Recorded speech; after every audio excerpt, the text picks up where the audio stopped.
Хайырлы ерте Россия 1 телеканалында Татарстан яңалыклары туры эфир студиясында Идел Кыямов.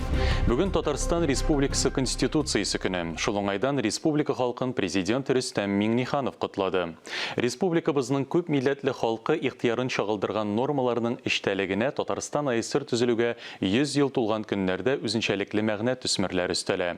Күп еллар дәвамында Конституция гражданнарның хукуклары сагында тора. Социаль-икътисади казанышларының дәүләт хакимияте һәм җирле үзидарә органнары системасы эшчәнлегенең ныклы нигезен тәшкил итә.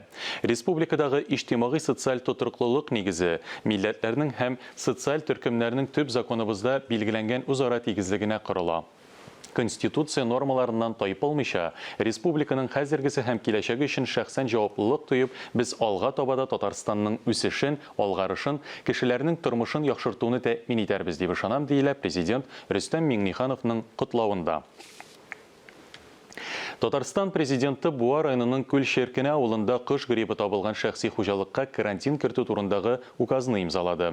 5 чакрым радиуста урнашкан күрше-тирә авылларда да саклык чаралары күрелә. Карантин вакытында вирус ачыкланган хуҗалыкларга, чит кешеләргә һәм автомобильләрдә керү тыела. Теләчедә авыл хуҗалыгы продуктларын сату ярминкәсе булды. Ит, сөт, бал, май, балык, җиләк-җимеш яшелчәдән тыш районда тирә күршеләрдә җитештерелгән көнкүреш товарларын да сатып алырга мөмкин иде.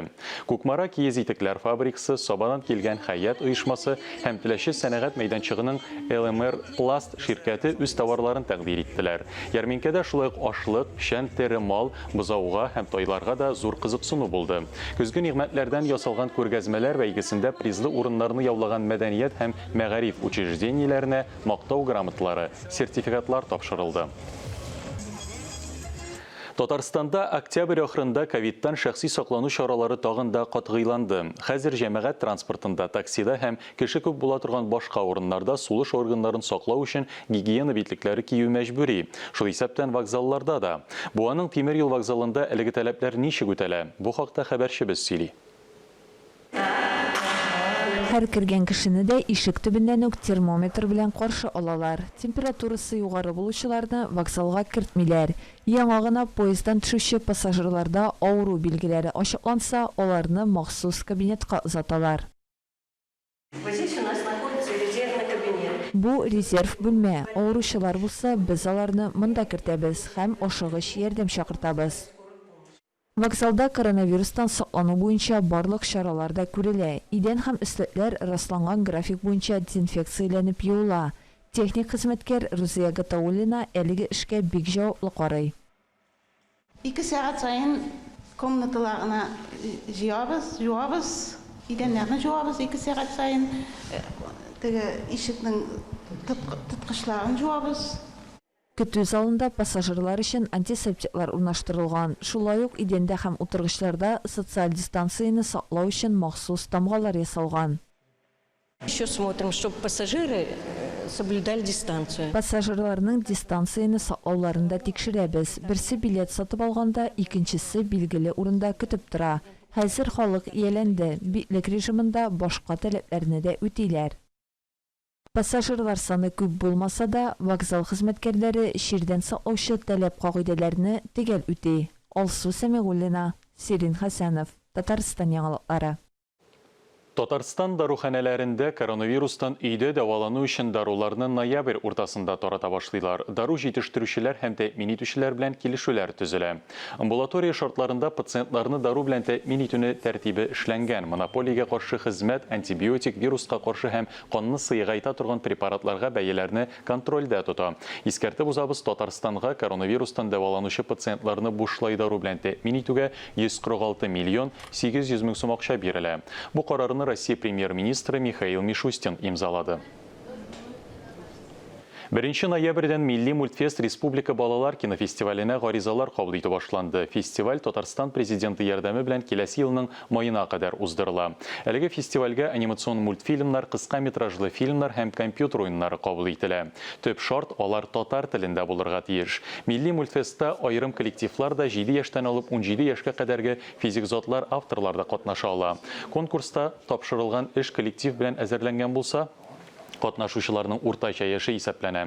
Сайлап алу турлары 21 елның 30 гыйнварына кадәр дәвам итә. Милли мультфестка килгән эшләрне сценарист, режиссер, оператор, кино төшерүчеләр һәм башка белгечләрдән торган жюри тикшерә. Бүген Габдулла Тукай исемендәге Татар дәүләт филармониясендә Илһам Шакиров исемендәге республика премиясенә барлау концерты зурлап үткәреләчәк. Концертта Татарстанның танылган сәнгать осталары катнаша. Исегезгә төшерәм, Илһам Шакиров исемендәге премия җыр сәнгатендә югары осталыкка ирешкән башкаручыларны бүләкләү өчен республика министрлар кабинеты карары белән 22 августта гамәлгә керде.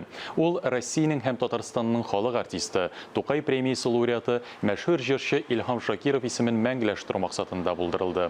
Премия 2021 елның 15 февраленнән башлап 2 елга бер мәртәбә тапшырыла.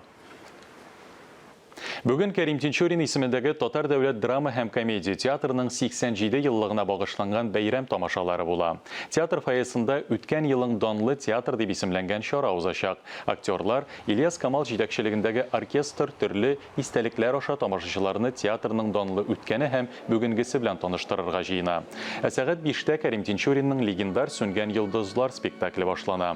Антракт вакытында тамашачылар өчен безгә 87 дип исемләнгән викторина үткәрелә. Әлеге истәлекле көндә Тинчурин театрын сөюче тамашачыларны бүләкләр дә көтә.